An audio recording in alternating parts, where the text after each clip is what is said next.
Alright everyone, so now we are here at Ambrosia server in Haridwar, and it has been a super long journey, 30-ish hours. We started from Chicago, Illinois in the US to Istanbul, Turkey. We had a layover and then landed in Delhi. And now QHT provided us with a taxi, so we came from the Delhi airport all the way to Haridwar, and now we just are checking in. And after the check-in is done, we'll be doing some sightseeing, going to Haridwar, Ganga Aarti, and all the fun stuff, and then finally connecting with the doctor. So we came from the airport, and now we are checking in. We'll be just getting refreshments and getting relaxed, quick shower, lunch, and then out to the sightseeing in the evening.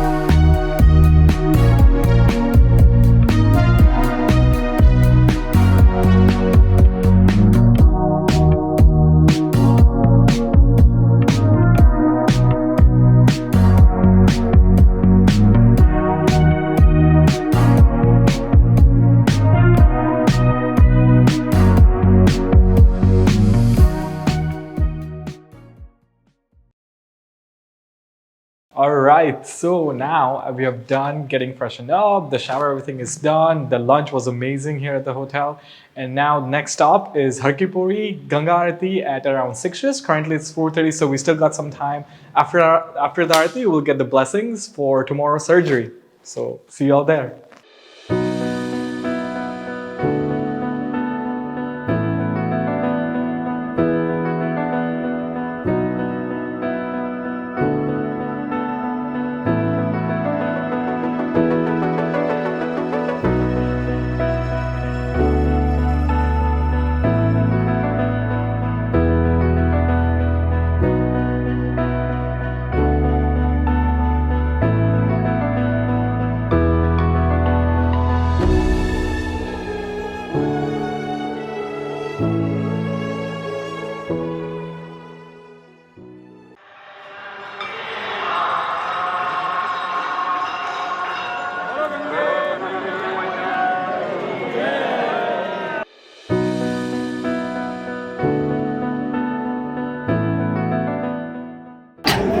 Right here, we are here at Har Ki Pauri. It's 6 o'clock. The Ganga Aarti just ended. It's truly a blessing and getting goosebumps just attending the Aarti. The first day for Haridwar is done. Tomorrow is the starting of the procedure. I will let you guys know how that goes. Stay tuned for more updates. Thank you so much. Hey everyone, Ashutosh Patel here. I'm from Chicago, US. Came here with my family. I've been experiencing baldness since my mid-20s. I'm currently 29, so it's been about 4 to 5 years. And when I was at home, my family and I tried a couple of things like biotin or like the Hair Max laser comb, and it helped. It improved the quality of my hair, but family was like, you need to get actually full head back. So here at QHT, and excited for the procedure. We decided to go with QHT for several reasons actually. So I'm originally from Gujarat, but we were researching lots of clinics in Delhi, in Rajasthan, in Gujarat. And Haridwar was actually not on our agenda at all. But when we were talking with people, Sweta, who was our consultant and one-on-one coordinator at QHT, she was super helpful. She answered all the questions promptly. And one thing that was really important for us was actually getting, hand-to-hand service. So picking us up from the airport to dropping us off, even the stay and everything is accommodated for. So that really lifted the burden from our shoulders so that we didn't need to do that much decision making. So QHD really delivered on that. And so when I initially started getting in touch with folks from QHT, they quoted about 5,500 grafts for majority, if not all of the area, including the crown and the hairline itself. The procedure would take 2 days. Day one is when they make the slits, and then day two is the implantation. And everything was super smooth in terms of coordination. Again, like I mentioned, they're always available. So whether it's through WhatsApp text messages or even calls, they're very prompt in replies. Even booking the reservation was very seamless. It was easy. And Sweta was on top of things. So like I mentioned, I started experiencing baldness in my early to mid 20s, and it was actually my father who was helping with whether it's like hair trimming or like hairstyling, and he noticed it first. And we have actually a generational thing where he's also experienced baldness, but not as early as I did. He experienced it in like mid 30s, whereas for me it was like 15 years sooner than he was. And it was initially in the crown area where I started experiencing it, and then it started getting bigger. Again, it's been this way for some years now. It's stabilized. If anything, like I mentioned, the laser hair comb really helped to get the hair quality better and get the volume a little bit back. So the thing that stood out for QHT's technique over the other clinics that we researched is the extraction and the implantation happens very, very quickly. At other clinics, it takes, again, the whole procedure is 10 hours. So they may do all the extraction first and then do all the implantation. The issue with that is that if the hair is left outside of the body for a long time, then its survival rate goes down really fast. So what they do here at QHT is they actually extract and implant right after. So the hair is outside of that body for like an hour or even less than that, like a couple of minutes sometimes even. So that's why we picked QHT for that higher survival rate. And one thing that also stood out for me specifically is the FUE versus FUT. So with FUT, they do strips, but with FUE, you get a more artistic, more realistic hairline, which is something that was really important for me. So that's why I went ahead with an FUE approach. So the one thing that's really good for QHT's technique, like I mentioned earlier, is because they're doing this in such a fast manner, the extraction and the implantation, the survival rate for each follicle is around 95 to 98%. So that's amazing. So right now, there is a lot of questions in my head. How long will the surgery take? Is it 10 hours, 12 hours, 8 hours? I'm a little bit, worried around the pain area and the swelling. I've heard that some people swell up a lot, some people don't. Also going to ask doctors on the instruments, what kind of hygiene we use here at the clinic. And one thing that's also on my mind is, how will the before and after look like? Like, will we be covering the entire head or we won't? I also have good amount of density on the body hair. Will we use that or not? How creative the doctor will get and how long will the procedure take? Because heard a lot of beautiful things about Haridwar, especially Haridwar and Rishikesh. So planning to stay here a little bit longer after the procedure. So that's something else on my mind. Like, how big is the timeline? Is it a short recovery and a short surgery, or is it going to be longer? So excited, and also we'll be asking the doctor a lot of questions. Right. So now moving on to the surgery and consultation with the doctor. I'll keep you guys updated. Stay in touch with the video.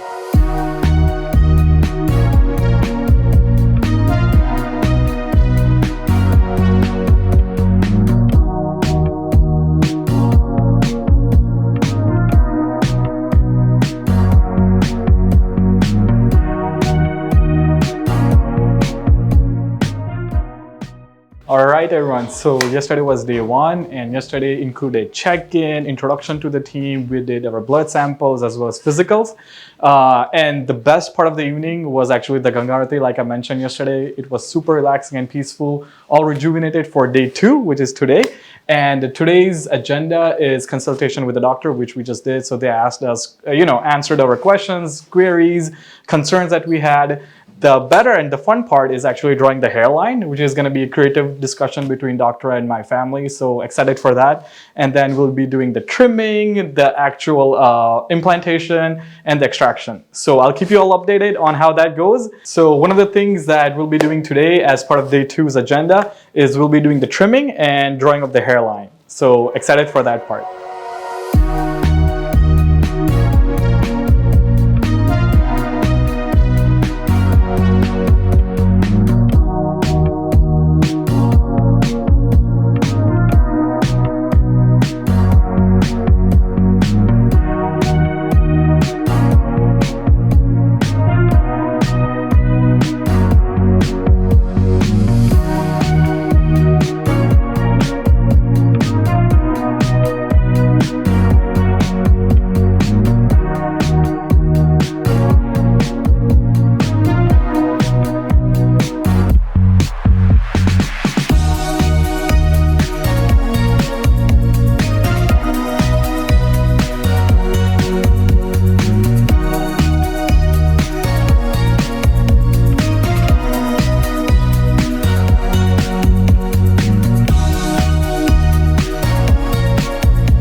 All right, so the trimming has been done, the hairline has been done, the consultation has been done as well. Now we are on to the OT, where we'll be doing the slitting and the extraction and the implantation. Excited for the OT. There's also a little bit nervousness on, is it going to be painful or not?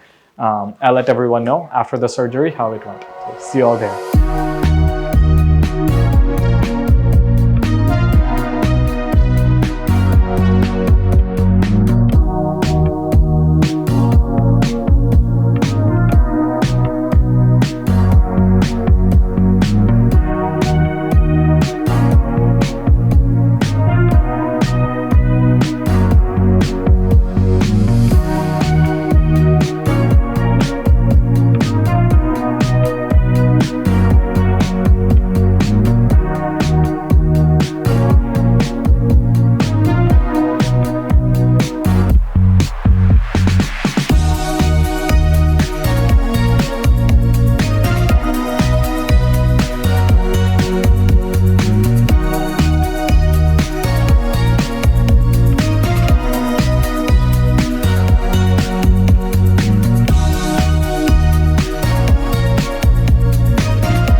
Hey everyone, this was day 2 of the surgery. The procedure all in all lasted about 10 hours. The staff has been amazingly supportive and energetic. We did the extraction and the implantation. Majority of it is done. We'll just be doing final finishing touches with the beard hair and the crown area tomorrow. I'll let you know how that goes, but so far the whole team has been super nice and cooperative. And the one thing that really stood out to me was that everyone had a patient-centered care approach to it. So everyone was empathetic, making sure that I'm fine. If I'm getting hungry or thirsty, people were checking up on me. So we'd just like to give a shout out to the team. And the one more thing that really stood out was that there was literally like 0.1% pain. Anytime there was anything that was causing me pain, doctors were super fast and up to date to making sure I get the local anesthesia. So really, I felt almost none of it. All right, so we are done with the whole surgery. Everything from slitting to extraction and implantation, all of that is completed. We had about 5,500 grafts. Most of them were taken from the donor area on the head. Some of them were taken from the beard. It was super smooth. There's a lot that I want to tell you when we'll be covering the journey. I'll go in detail about how all of that went.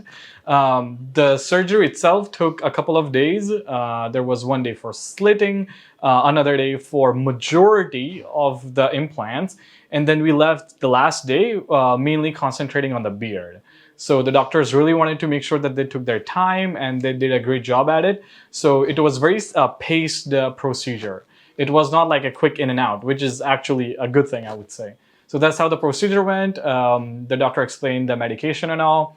And now we're just going to be wrapping things up. But the procedure is finally complete. So all in all, I would say we took about 5,500 grafts. Most of them came from the donor area, from both of the sides and underneath like the neck.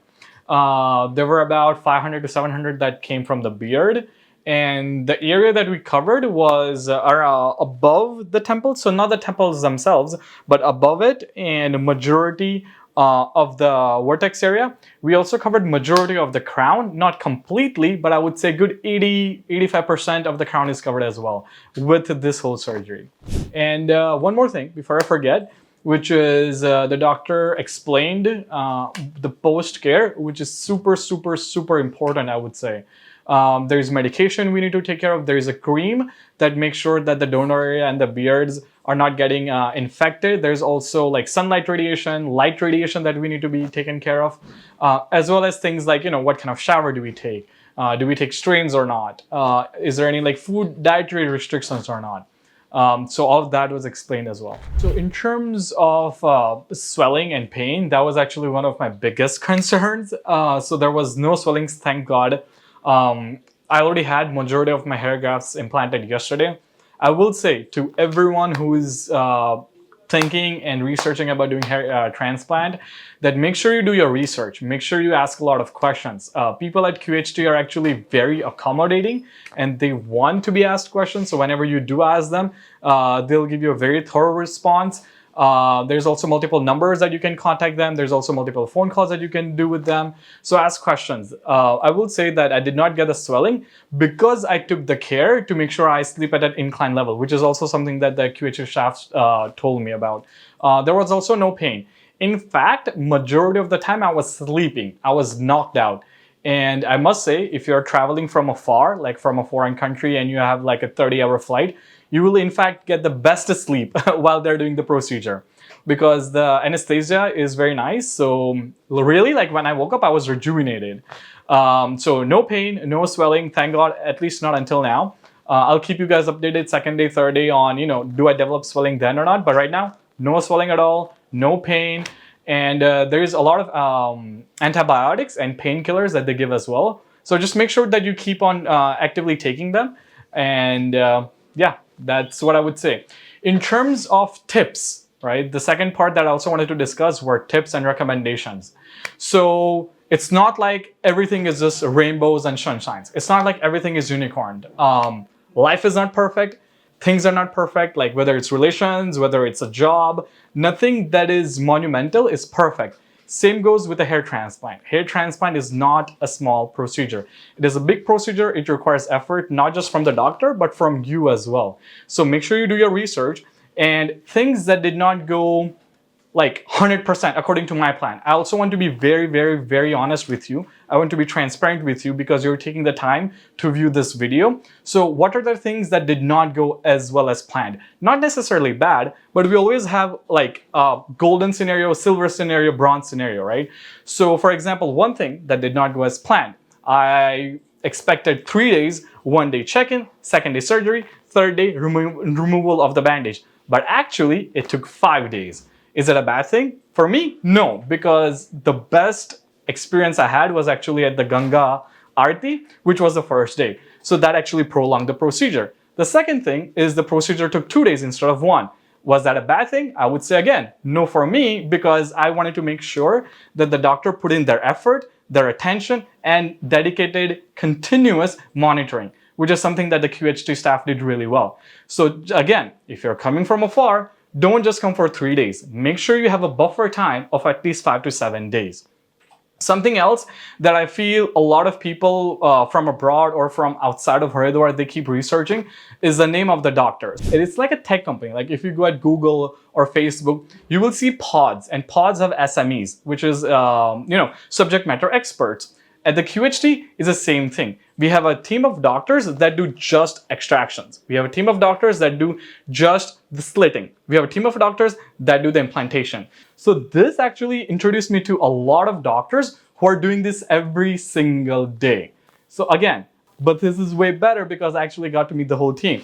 So make sure you do the research. Make sure you ask these kinds of questions, right?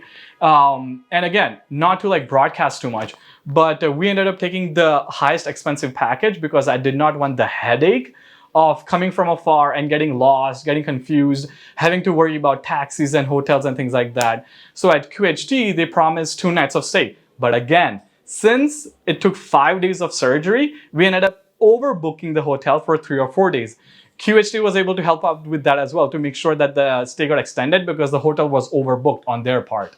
So do the research, talk to QHT, and make sure you have buffer time. So again, these are my tips. This is my experience. I hope this was helpful.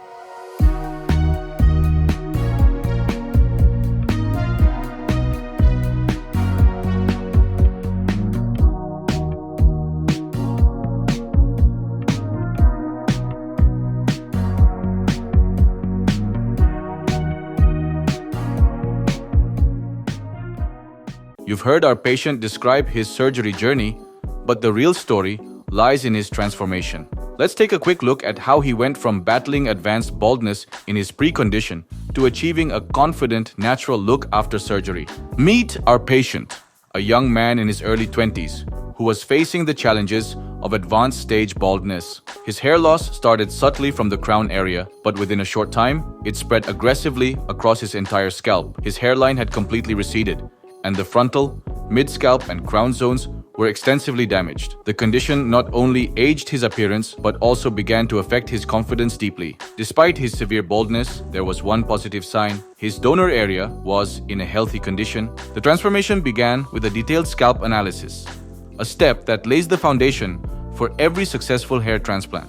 After trimming the hair and performing a thorough head wash, our experts carried out a trichoscopy test. This advanced diagnostic process allowed them to carefully evaluate the quality of the donor area, the hair-skin contrast, and the overall hair caliber. Each of these factors is vital for planning how many grafts can be harvested safely and how natural the final result will appear. Once the analysis was complete, attention shifted to the next and most artistic step: hairline designing. A customized hairline was created specifically keeping in mind his age, facial proportions, and natural growth patterns. The design was not limited to the frontal hairline alone, but also included the outline of all affected zones, such as the frontal scalp, mid-scalp, and crown. This careful blueprint ensured that every graft would be placed with purpose. The hairline was designed to look soft and natural in the front, while gradually providing density towards the mid-scalp and crown. Once the hairline design was finalized, the surgical team moved on to one of the most critical stages of the procedure: slit creation. While this step may appear simple, it is actually the foundation of how natural and aesthetically pleasing the final outcome will look. Slits were created in the recipient areas where the grafts would be implanted. The precision of this step determined the direction, angle, depth, and density of the new hair. If the slits were too shallow or too deep, the grafts might not survive. If the angles did not align with the natural hair pattern, the result could look pluggy or artificial. This is why slit creation demands both technical expertise and artistic vision. Our experts carefully customized the slit patterns to match the natural flow of his hair. For the frontal hairline, the slits were created at softer angles with finer spacing to mimic the delicate growth pattern of natural hair. As the team moved towards the frontal and mid-scalp zones, the density was gradually increased and the angles were adjusted to provide fuller coverage. For the crown area, the slits were designed in a circular swirl pattern, closely replicating the natural orientation of hair in that region. By paying close attention to these details, our team ensured that every graft would blend seamlessly with the surrounding hair. This careful approach not only enhanced the natural look, but also maximized graft survival, setting the stage for results that are dense, balanced, and long-lasting. During the procedure, our experts precisely followed the pre-designed markings and slit patterns for graft placement. Each step was executed with a balance of scientific accuracy and artistic vision to ensure that the final outcome looked completely natural. In the hairline zone, single and thin hair follicles were carefully implanted. This implantation of follicles is crucial because the hairline is the most visible part of the scalp. By using fine grafts, our experts recreated a soft and natural-looking hairline that enhanced the youthful frame of our patient without any pluggy or artificial appearance. Now, let's take a look at the frontal and mid-scalp regions, where double and triple hair follicles were strategically placed. These areas require maximum density, and the use of multi-hair grafts ensured fuller coverage, adding volume and a natural thickness to the scalp. For the crown area, our experts recreated the same pattern using a combination of double and triple grafts. This gave the crown a uniform density while maintaining the natural flow and direction of hair growth. In this case, a total of 5,500 grafts were implanted. These grafts were extracted from the patient's safe donor zone as well as his beard area. The selection of these specific donor sites was intentional, as the follicles from these regions are naturally resistant to the effects of the DHT hormone, the primary cause of male pattern baldness. As a result, the implanted follicles not only restored lost hair, but also ensured long-lasting and sustainable results. This careful balance of technique, planning, and artistry guaranteed that his transformation would stand the test of time.